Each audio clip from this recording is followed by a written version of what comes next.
विमल बहुत परेशान था।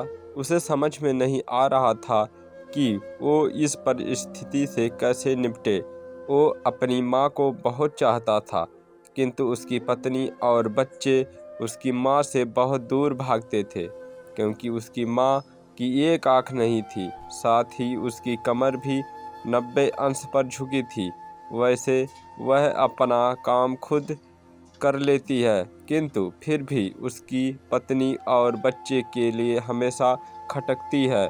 दादी, आप ऊपर के कमरे में जाओ, मेरे दोस्त आ रहे हैं, विमल के बेटे अखिल ने बड़े बेरुखी से कहा। पर बेटा, मैं तो यहाँ बहुत दूर बैठी हूँ, विमल की माँ ने बहुत प्यार से कहा। नहीं, आप उनके सामने मत रहो, वो मुझे चिढ़ाते हैं, अखिल ने जोर से डांटते हुए कहा। क्या हुआ अखिल, क्यों चिल्ला रहे हो? विमल की पत्नी कामनी ने किचन में से आवाज़ लगाई। देखो ना माँ, ये दादी यहीं डीइंग रूम में बैठी हैं और मेरे दोस्त आ रहे हैं, अखिल ने शिकायतें भरे लहजे से कहा। माँ जी, आप ऊपर चली जाओ, क्यों हम लोगों को लजवाती हो? कामनी ने बेटे का पक्ष लेते हुए कहा।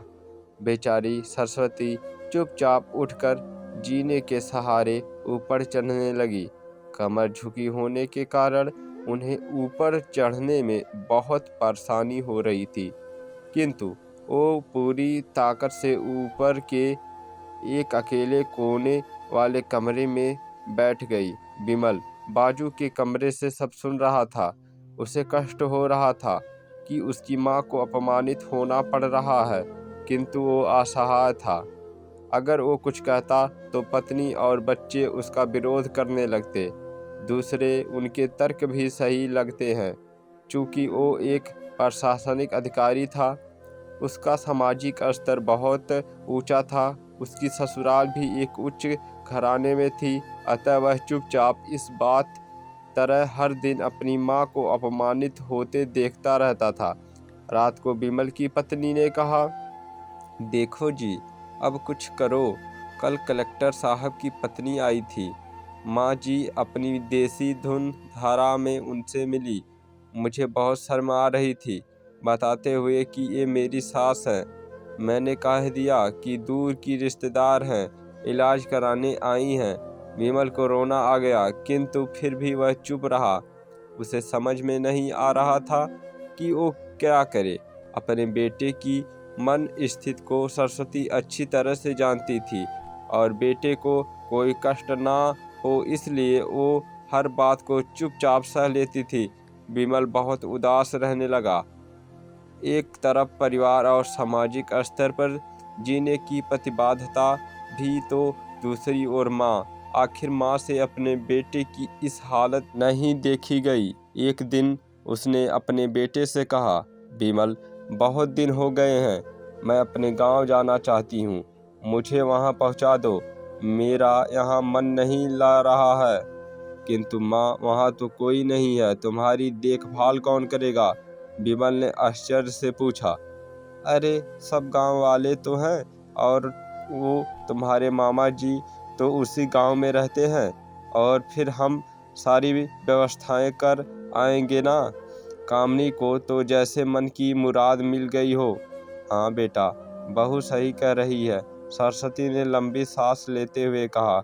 विमल जानता था कि गांव में माँ की देखभाल करने वाला कोई नहीं है, लेकिन अपनी पत्नी की जिद के कारण वह अपनी माँ को गांव छोड़ने पर विवश हो गया। माँ को गांव छोड़कर आते वक्त उसे रोना आ रहा था तथा अपनी बेबसी पर गुस्सा भी आ रहा था, किंतु परिवार, पत्नी और समाज ने उसके इस मनोभावों को दबा दिया और वो सुकून से महसूस करने लगा। कुछ दिनों के बाद उसके चाचा, जो अमेरिका में रहते थे, आने वाले थे। जब विमल बहुत छोटा था, उसके पिता जीवित थे, तब वो भारत आए थे और उसके बाद वो अब भारत आने वाले थे। पूरा परिवार, उस आस पड़ोस बहुत उत्साहित था। अमेरिका से विमल के डॉक्टर चाचा आ रहे थे। डॉक्टर रमेश ने जैसे ही घर में कदम रखा, सबने मिलकर बहुत उत्साह से उनका स्वागत किया। क्यों, विमल भाभी नहीं दिख रही, कहाँ है? डॉक्टर रमेश ने उत्साहतापूर्वक पूछा।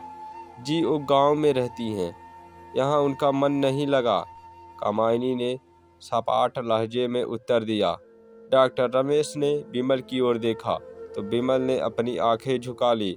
डॉक्टर रमेश सब समझ गए, बोले, कल हम भाभी से मिलने गांव चलेंगे सब लोग। दूसरे दिन सभी लोग गांव के घर में पहुंचे। देखा कि सरस्वती को बहुत तेज बुखार है और वो पलंग पर असहाय पड़ी हैं। डॉक्टर रमेश दौड़कर सरस्वती के पास गए, उनके पैर छूकर रोने लगे। सरस्वती की ये हालत उनकी कल्पना पर थी। वाह बेटा विमल, तूने तो नाम उजागर कर दिया। अपनी माँ की ये हालत देखकर तुझे तो शर्म भी नहीं आ रही होगी। डॉक्टर रमेश ने विमल को लगभग डांटते हुए कहा। नहीं देवर जी, विमल का कोई दोष नहीं है, मैं खुद गांव आई थी। सरस्वती ने अपने बेटे का बचाव किया। मुझे सब पता चल गया भाभी, आप चुप रहो। क्यों बहू, तुम्हें अपनी सास की कुरूपता पसंद नहीं है ना? समाज में तुम्हें नीचा देखना पड़ता है ना? डॉक्टर रमेश ने कामायनी और व्यंग से देखा। कामायनी निरस्त होकर विमल को देखने लगी। आज तुम जिस सामाजिक स्तर पर हो, वो इन्हीं के संघर्षों के देन है।